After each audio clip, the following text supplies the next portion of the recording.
Being busy is not a badge of honor. You need rest. And we'll talk about it today on Connecting with Christ. Please make sure you like, share, and subscribe. Welcome back.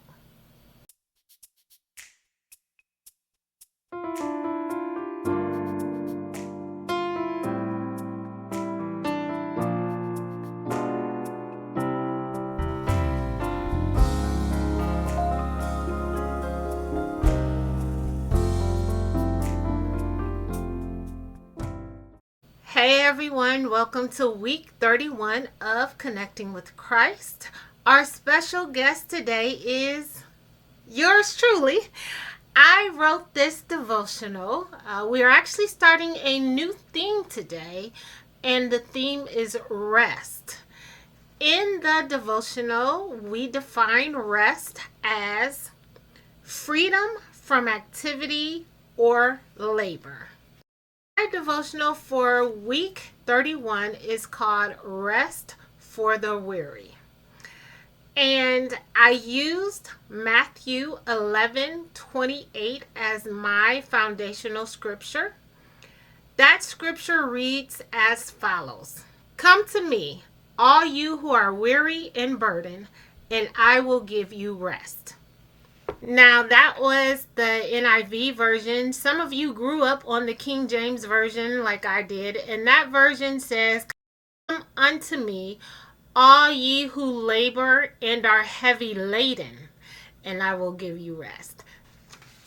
When I reread this devotional in preparation for the recording today, I was just reminded how important rest is, and happy that I am making an intentional effort to rest.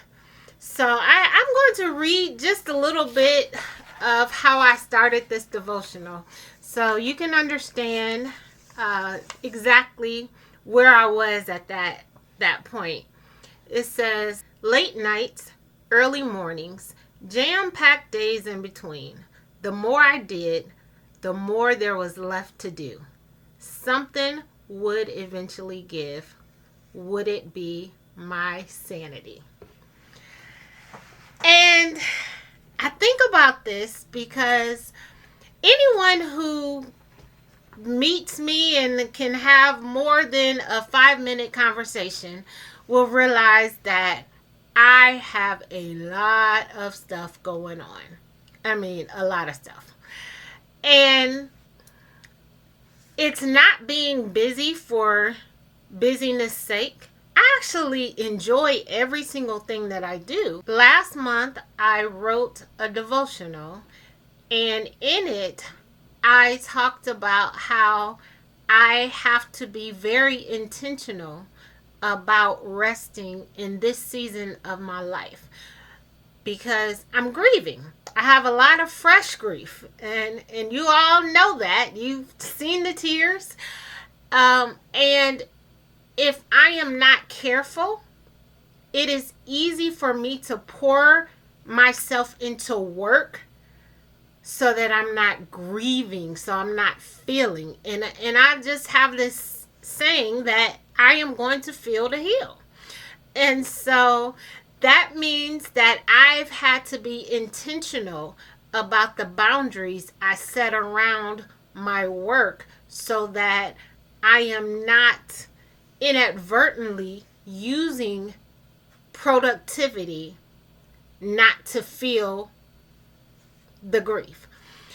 And during this time that I was talking about in the devotional, I was taking care of my mother, and of course I had 2 teenage children, and not to mention my husband, and teaching. I'm an adjunct professor. It just means that I teach college students, but I don't have any of the benefits of a full-time professor. I'm never guaranteed a certain number of classes. I'm not mandated to keep office hours. and I can say no or yay depending on my schedule. So that's what adjunct is in a nutshell. And I apologize for anyone who might already know that. I do get a lot of people who, when I say I'm an adjunct professor, they say, well, what is that? So that's why I wanted to explain it. So when I say teach, that's what I mean. I teach college students. I teach undergrad students, and then I also teach students who are going through a doctoral program. Now, at this time, I was only teaching undergrad students, and I was literally, as I said, it felt like the more I finished, the more there was left to do.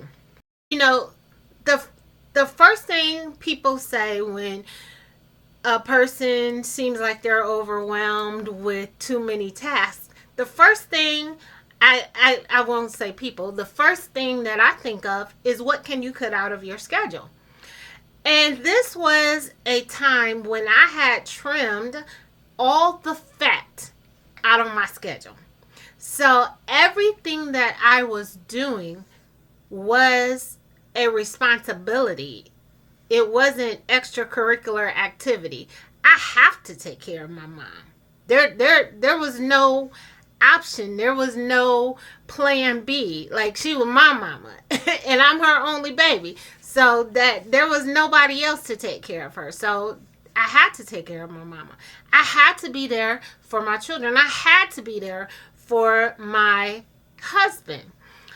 I had to be there for my students because I already committed to being there for my students. Now, had I felt overwhelmed prior to accepting the teaching contract, then I would have backed out, because there are times when I am asked to teach and I just simply can't do it for whatever reason. But I committed to doing so, and I was going to finish that out. So there was literally no fat left on my schedule, and I might even had some writing responsibilities.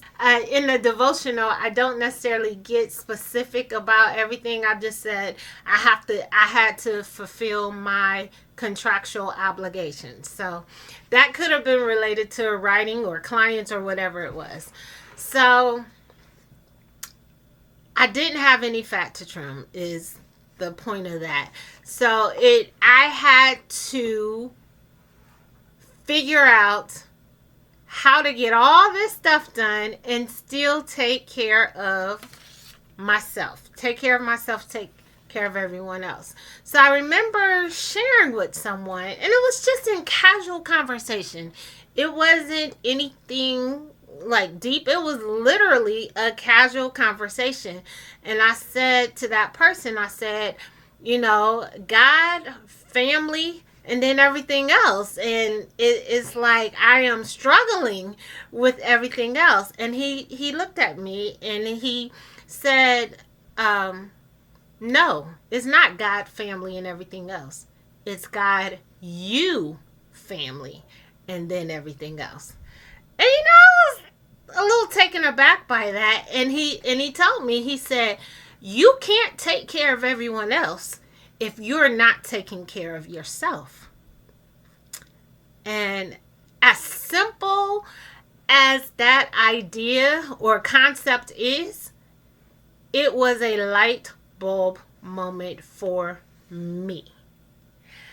And that's when I went to the Lord and I'm like, God, I need to rest. I need to rejuvenate. Help me learn how to do this. The biggest adjustment I had to make was admitting that I was not Superwoman. And as I say that, now I'm wondering, is there even a thing as Superwoman? I think it's like, I know there's Supergirl and there's Wonder Woman, but is there a Superwoman? That song back in the day, what's her name? Karen Karen White, was it? Sorry if I mess up your last name. That song, I'm Not Your Superwoman. That's where I probably get that term from. Um, okay. I will not go on a squirrel moment. I will not sit here and try to figure this out while I'm recording. That is just a project for another day, another time. Maybe while I'm sitting in the airport or something and I'm just Googling. But anyhow, the point of it is I had to realize that I wasn't Superwoman. When I did that and surrendered to the Lord and started making rest a priority, what I had to do was go to him and ask him to teach me how to implement self-care. So I want to pause for a second because in our world, there is a very fine line between self-care and selfishness. It wasn't a selfish attitude of all about me, myself, and I, and how people, I'm just gonna do me and you can do you. That wasn't the mentality I had. I had a mentality of really needing to be my best self so that I could give my best to everyone else who was around me, particularly my immediate family. And so when I say there's a fine line, sometimes I think we feel, well, I don't think, I know that it happens to me. Maybe it does or does not happen to you. I'm not the spokeswoman for all things female. Sometimes I have struggled with, am I being selfish when I need self-care? And this is how I have determined the difference between the two. One restores and the other destroys. So self-care restores, rejuvenates us. Selfishness destroys. If I practice self-care and I'm taking care of my mind, my body, my spirit, I am restoring myself so that I can be a better me to my family, to my other loved ones, to my business associates, to my clients, to my students. But if I am selfish, I am destroying those things around me, those people and institutions around me. It is important that we make rest a priority. We have to. It can't be optional. It can't be when I finish this, when I finish that. You have to make rest a priority. And if you struggle to implement rest, put it on your calendar like you would anything else. You put a business meeting on your calendar. You're going to attend that meeting, especially if it's something that's important to you. If your children have an event, you're going to put that on your meeting. You're going to put that on your calendar. So if you struggle to take care of yourself, put me time on your calendar and do something that actively restores you. It's always during a time where I'm either in emotional pain or just a high stress season or environment where that rest becomes a struggle. And it becomes a struggle because I'm hurting. And I have had to put boundaries around anything else. When my husband and I go on vacation, I'm not talking to anybody. My children can always get a hold of me wherever. But they don't even call when we're on vacation. Um, when I'm watching a movie with my husband, or we're out at a movie, or we're out doing anything, I really try to guard that time. Not just with him, but when I'm with my friends, when I'm by myself. Nowadays we have all these devices where we get notifications on our watches for calls or missed calls. I stopped having a lot of notifications come to my phone, because I'm like, if I only have my phone and I'm not by my computer, why am I trying to deal with business while I'm at the store or something like that? So I've really had to put boundaries.